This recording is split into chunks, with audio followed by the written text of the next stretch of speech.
Is Obsession a feminist movie? Feminism, the belief in and advocacy of the political, economic, and social equality of the sexes. In other words, everybody, regardless of their gender, deserves equal rights.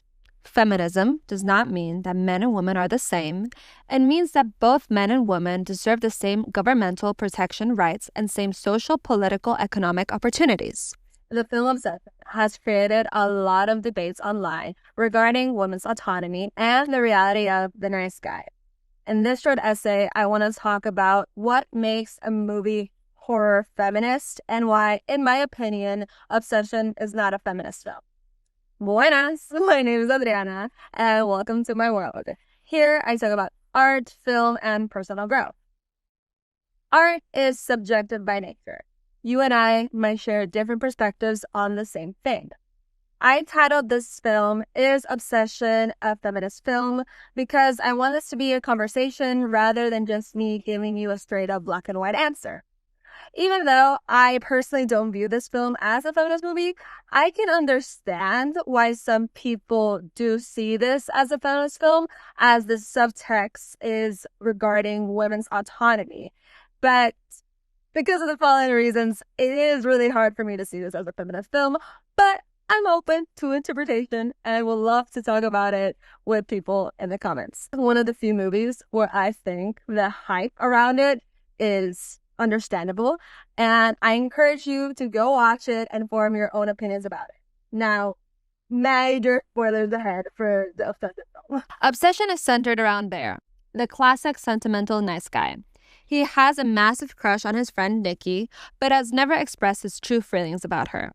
The opening scene of this film is so smart, as it goes headfirst into the main character and his inner world. It starts with him pouring his heart out to a waitress who is pretending to be Nikki, as he's practicing to ask her out. Immediately after doing so, his friend, Ian, tells him that pouring his heart out like that is a surefire way to get rejected by her. The opening scene is so smart because it immediately introduces the main character and his world. His world. A guy's perspective. A world where guys belittle each other for sharing their feelings. Throughout the dozen of articles I've read regarding feminist horror, there is yet to be a cookie-cutter definition of the term feminist horror. However, most scholars seem to agree that feminist horror is a subgenre that utilizes fear as a vehicle to explore themes related to gender roles, sexuality, the female body, and women's experience. While there is a case to be made that Obsession uses fear to explore themes related to contemporary gender roles and modern dating culture, at the end of the day, this film is centered around a guy's perspective. Therefore, I cannot see this film being a feminist movie. Now, do I believe that a man can be a feminist? Yes, absolutely. Because anybody who believes in and advocates for the political and economic social equality of the sexes is a feminist by definition. That being said, there are too many nice guys who claim to be feminists as a tactic to get women to sleep with them. You know these guys. They paint their nails and carry tote bags, and the second you reject their advances, all those feminist values go out the window. Nice guys are performative and transactional, okay? So in their mind, when they're being considerate and polite to a woman, now that woman owes him something. That's the mentality of the nice. This film cannot be feminist because the point of view is from a perspective of a classic Mr. Nice Guy. Needless to say, the Bear is not feminist man. The film does a great job of getting the audience to sympathize with Bear by maintaining the camera always in Bear's reaction to something or in Bear's point of view. After seeing this film 3 times, I noticed there are only 2 moments in the film where the camera is focused on Nikki's reaction. That's when Bear leaves for his job and when Bear dies. I don't know why this is the case. Would love to read people's theories on that. But I do know that where you place the camera is at its core how you tell the story. And it was a deliberate choice to always put the camera focused on him in order to make him relatable and sympathetic. Since we're always with him, we get to understand his motives. His motives has always been to be with Nikki. Sounds romantic enough, right? Curry Baker, the director, made sure that his main character comes off as sympathetic as possible in the first act of the film, because by the second and third act, his motive is no longer romantic. Bear wants to be with Nikki, even if it's by force, even if it's not truly Nikki. During my first viewing of this film, I found myself pretty frustrated because I kept asking myself, why isn't he telling people what's going on? Especially when he had multiple opportunities to do so. And that's because Bear had wanted to stay with Nikki by any means necessary. He does not truly care about Nikki, just his access to her. His true motive is first shown in this iconic scene when Bear and the other Nikki are out on a date in public. Bear asks her why did she lie about her dad having cancer. To the other Nikki responds, "Doesn't matter." Seeing Bear's reaction to her lie, other Nikki spirals into a breakdown. Bear, I love you so much. I don't think I could live without you.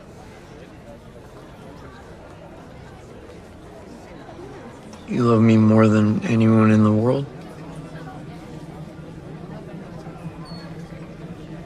Yes, more than anyone.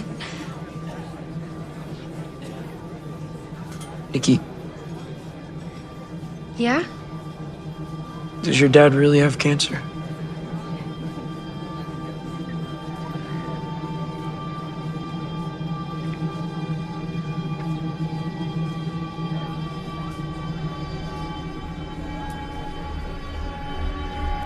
No. No. What? No, What? don't do that! I thought we were having a nice day! We are. Sit Why down. does it matter? I thought we were having a nice We are. day! We are. It's okay. We are. Other Nikki breaks down and makes a scene in the restaurant because the question breaks the illusion that the happy relationship that we saw in the little montage was real. To calm the other Nikki, Bear in response says that her lie doesn't matter because ultimately he wants to continue to be with Nikki. Bear, in fact, was never with Nikki, but using Nikki's body to fulfill his desires of being in a relationship with her. If Bear actually cared about Nikki, the real Nikki, not just her body, he wouldn't have been okay with the lie. This is when he lied to Ian and Sarah about his relationship with her whenever it came up. If he were to actually help Nikki, it would mean having to let her go. When he calls the One Wish Willow helpline, he clearly states that he just wants to alter the wish, not undo it. When he gets the chance to talk to her, like a coward, he hangs up. The next moment, the real Nikki gets a chance to talk to Bear. When the other Nikki is asleep, she begs him to kill her. He then responds with, "What's so bad about being with me?" and straight up leaves. All the times that I've seen this scene, it has sent shivers down my spine because it is just so crystal clear that Bear does not care for Nick. The reason this film works is because it's told through Bear's perspective. It's okay that's not a feminist movie. It works better like that. Imagine how gruesome this movie would be if the story played out from Nikki's perspective. For the majority of this film, Nikki has little to no control over her body, and every time she gets a sense of control, she wishes to mutilate herself. As previously stated, one key element of feminist horror is the exploration of the female body. If the audience got a chance to visually see what was life inside a body that you do not have control over, aka Nikki's body, then I'd make the argument that this is feminist horror. And as much as I love feminist horror, I'm actually really happy that Obsession is not feminist horror because I don't think I would be able to survive watching the ending scene through Nikki's perspective. The ending scene generally made me feel so distraught and incredibly pissed off because, of course, a woman has to suffer the consequences of a man's cowardice act. During the ending scene, we follow Bear as he tries to undo the murder of his friend Sarah by getting somebody else to wish for something that counteracts the wish he made.